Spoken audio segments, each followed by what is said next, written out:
so much for taking the time. I know this is a busy time of the year, both with council and election coming up. So we appreciate it.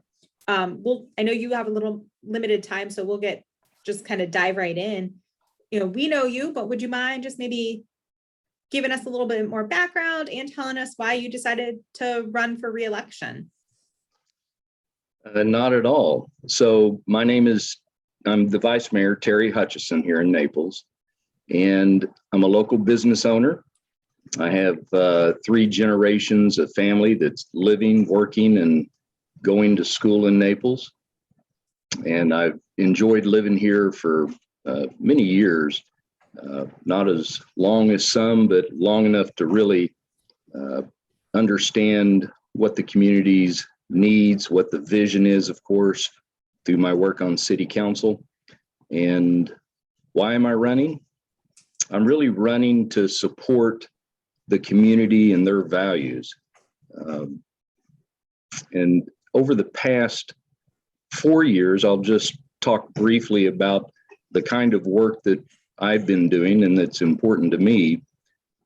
The community in 2019, and I believe the chamber is certainly aware of this, the community went through a visioning process. We had extensive collaboration and engagement with the community. So through that process, well over 1,500 people participated. The company that was handling this for the city told us that they've really never seen the level of engagement that the Naples community put forth in this visioning process. And out of the process, we were able to get the priorities of the community, what their elected representatives need to work on. And that has been driving our work on City Council, prioritizing our work. And we've been successful in delivering a multitude of things across the finish line. And is the work done? No, we're far from finishing it. It's some complex work, and I believe that over the next 4 years, we'll be able to deliver much more of the completion of priorities. So looking forward to working with the folks to get that done. That's great. Could you talk a little bit about your top 3 priorities and maybe how they relate to that vision and statement and process for the next 4 years? Yeah, so the top priorities I would have, I would put them into first hiring a new city manager. And in this role, we need to find an individual that combines good natural leadership with deep experience, somebody who has the responsibility to restaff key positions in the community, someone who assumes greater responsibility. And again, as I discussed earlier, someone who can execute our top priorities. Next is continuing to protect or work on protecting our fragile environment. If you live here, if you work here, you understand how much our environment plays in making the city of Naples a destination, whether for living or playing.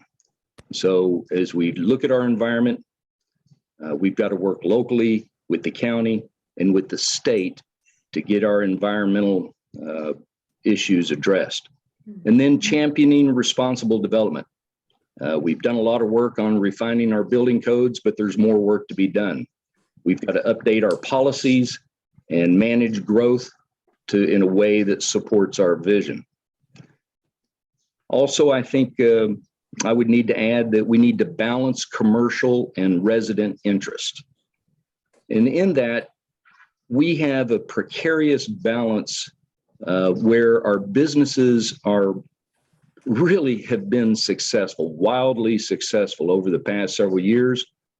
We don't want to mess that up. We shouldn't mess that up. We shouldn't be throwing kinks into the works that would cause this balance to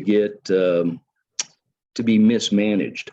So I believe that we can have economic vitality and still preserve the charm and character of our neighborhoods. Next, I would say, and I've said this many times, encourage broad citizen engagement. And that means building transparency and inclusion in our government processes. I don't think it was quite that way before I took office. And then to make our vision document. I keep going back to this because this is what has informed our decisions as city council. But make our vision document and our citizen values the foundation for our decisions. Can we talk a little bit about that balancing of the citizens and commercial and residential interests? How do you do that? What's your vision for how to balance that and ensure that we continue to be a successful business community while also having that high quality of life? Well, it starts with following our code, our building codes. Prior to my taking office, a significant, and when I say significant, I'm talking about well over 50% of the people who came to city council for variances to our building code. And meaning, if you have a code, people would look at it and say, you know, this code isn't just going to work for my project. It's not going to work for me. I need variances to this building code. Or if they're doing a larger project that would require a site development plan, they would need deviations to the site development plan. Well, if you believe that Naples is successful, and if you believe that the city of Naples is unlike other communities, and that makes us a destination, then I would propose to you that it was our building codes and adherence to our building codes in the past that makes us such a great destination. So getting back to following our building codes, not becoming something like Fort Lauderdale or the places in other areas around the United States, but focus on what brings people to the city of Naples and makes our business successful. We've got to defend that. And defending it means really taking a good hard look at what makes us successful. That's all the things I talked about in my priorities. But I would tell you that it primarily involves balancing the resident and commercial interest, and it's linked and hooked, anchored by our building codes. So maybe with that in mind, how about let's address a couple of topics that I'm sure you've had discussions on, whether it is the Naples Beach Hotel redevelopment or whether it's the NCH Heart Institute.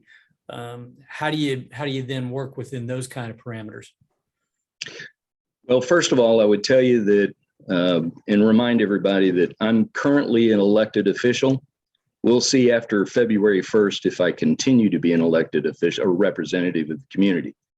As an elected representative, I fall under the sunshine laws of the state of Florida.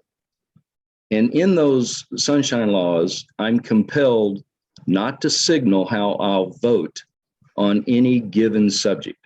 So as we talk about NCH, and as time goes on, years from now, perhaps, people are going to look at this video and say, well, what was the real issue of the day at NCH and the Naples Beach Hotel?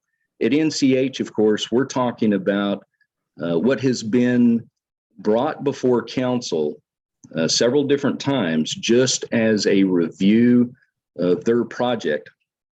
And right now we're at a position where the NCH organization has approached council about taking several parcels of land, maybe 4 or 5 parcels, and combining that into a 26-acre development, a district, if you would. So taking those and combining it into one district. In the district, they were seeking entitlements, and the entitlements include the opportunity to have buildings as high as 100 feet or higher. And if you look at how these entitlements inside districts are formed, the details really matter. And the details really matter in this project, and they matter in the Naples Beach Hotel project by the Athens Group. In the NCH project, if you take a district and you provide entitlements, they can move those entitlements anywhere inside that district they want. And at NCH, it abuts, it's contiguous to people who have spent their life savings on their home, their residence. And in a lot of areas, they don't have to deal with 100-foot buildings all along the perimeter of this district. So as we look at this, I believe that NCH is continuing to revise their plan.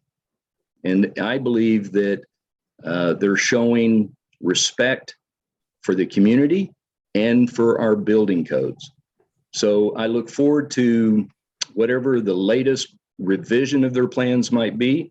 And I really believe that in the end, the community is going to see that City Council, the residents of our community, and NCH will find a way to reach a successful conclusion, a conclusion that meets the needs of the hospital and meets the needs of the community. Now I'll switch to the Naples Beach Hotel. This is a project where I believe there's absolutely no doubt we have the right people at the table. When I say the right people, I'm talking about the Athens Group, just a class act. They've shown that they can execute at a very high level. They've shown that they can execute at a very high level in multiple locations around the country. And I believe that this one may be one of their best projects when we get it completed. So at this point in time, we're looking at a 4 Seasons hotel. We're looking at a combination of residences, high-end residences, and the project also includes the last great open space in the city of Naples. As a business owner, it would benefit me tremendously to see that open space filled with rooftops and condos. It would benefit my business. It would drive more customers into my convenience stores, but it's not the right thing to do. I want to make sure that I reflect again the values of the community in preserving that open space at 104.6 acres, I believe is the acreage, and preserve that in perpetuity and make sure that the parties at the table, both the owners, we know that owners of property change. Right now we have Michael Dell and his investment group as one of the owners. And certainly something, we're all human and something's going to happen to Michael Dell and he's going to pass on the ownership over time to someone else. And we want to make sure that whoever that might be has the same vision and the same commitment that Mr. Dell has. On the community side, the city council, your elected representatives, they change too. They're not going to always be sitting there. The people that are sitting there today might not be the same people that are sitting there 40, 50 years from now. And we want to make sure that at that time, when we look back, that decisions aren't made by the then council to fill that area with rooftops to get more tax revenue. So I'm hopeful that we're very close. This is January 21st of 2022. And at this point, we're very close to reaching an agreement with the Naples Beach Hotel of having a third party, a land trust perhaps, that will manage this relationship, this conservation easement and open space agreement in perpetuity. And that's where my heart has been all the time. And again, just like NCH, the details will matter. And after I've had an appropriate opportunity to review the details with subject matter experts, and when I say that, I mean our attorneys, the land trust attorneys, and a law firm out of Tallahassee that the city has hired to draft the agreement. I want to have the opportunity to get that done. And by the way, the first time I've seen the agreement and some last hour amendments or attachments has been this past Monday, I think, is when it was put forth. Today is Friday. So we've got to have a chance to look at this and render our thoughts to the community and to the other members on city council. But I'm hopeful that we're going to get it done soon. Good. Thank you. Those two projects are really sort of an example, though, of what the city is going through right now. Any very limited vacant land, so everything is sort of redevelopment. So what is your philosophy, approach to redevelopment, and how has it changed, or has it changed in your 4 years on council? So you're asking about just redevelopment in general. Okay. To it. Yeah. Well, again, I'm looking for a balance, right? Mm-hmm. We know that if anyone that takes a position of no growth, no new development, no redevelopment, that's just not plausible. It's not healthy for our community. We need to have the proper amount of a well-managed redevelopment and development and growth. So for me, that means just, again, looking to our code, strengthening our code to reflect or mirror the values of our community, go back to your visioning document, ensure that we're well-grounded, work with these developers and those wanting to do the redevelopment, as well as new businesses coming in. We've got to be able to change and accommodate new businesses. So I'm the type of individual, as a businessman, I strongly support redevelopment, proper, good redevelopment, and new development and growth. So that's the kind of guy I am. I hope that answered your question. It's just putting the right bit, looking at each application that comes through our planning processes, in as much as possible, let our city staff make some of the decisions that city staffs usually make.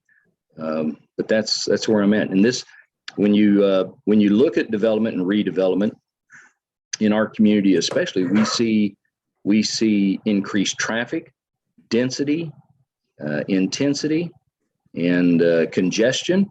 So these are things that have to be properly managed through a governance process, and it takes engagement. So, and I'm willing to put forth the time and the effort, and my record shows that I support redevelopment. You look at the Marriott project at the corner of Goodlet Frank and 41. You're going to see that project coming forth. You're going to see the Gulf Shore Playhouse. If this video stays up in the next few years, you're going to see just some outstanding, just world-class projects coming forth. And that has had my support. And as we look at these kind of projects, they'll continue to have my review. And as long as it lines up with our vision and our values and our code, it's going to have my support. Great. You mentioned that hiring a new city manager was your sort of top priority. Yeah. There's been some pretty significant staffing turnover in the past couple of years. So what's your approach to the city manager and retaining and attracting new city employees? Yeah. So if you look up information on the city of Naples, at this point in time, we have somewhere around 550 employees, both full-time and part-time. I believe that when you look at retirements, you look at career path, people making career path decisions. And by the way, if you look nationally right now, you're going to find that at this point in time, in fact, history will show that this period has been called the Great Resignation. People are moving. People are taking an opportunity to advance their careers, and then sometimes that involves moving jobs. When you have an organization that has a change in leadership, it's also a fact that new leadership doesn't always, the employees in that organization, for whatever reason, whatever their reasons might be, choose to make changes in their career path. So when I look at the moves that are happening and the numbers, the vacancy numbers in our organization of the city of Naples, I believe they're completely in line with the kind of changes that's happening in our community, in our state, and our nation, as well as changes that are associated with changes in leaders. Now let's go back to the change in leadership. Why is that? We've had a city manager, our primary city manager, that resigned.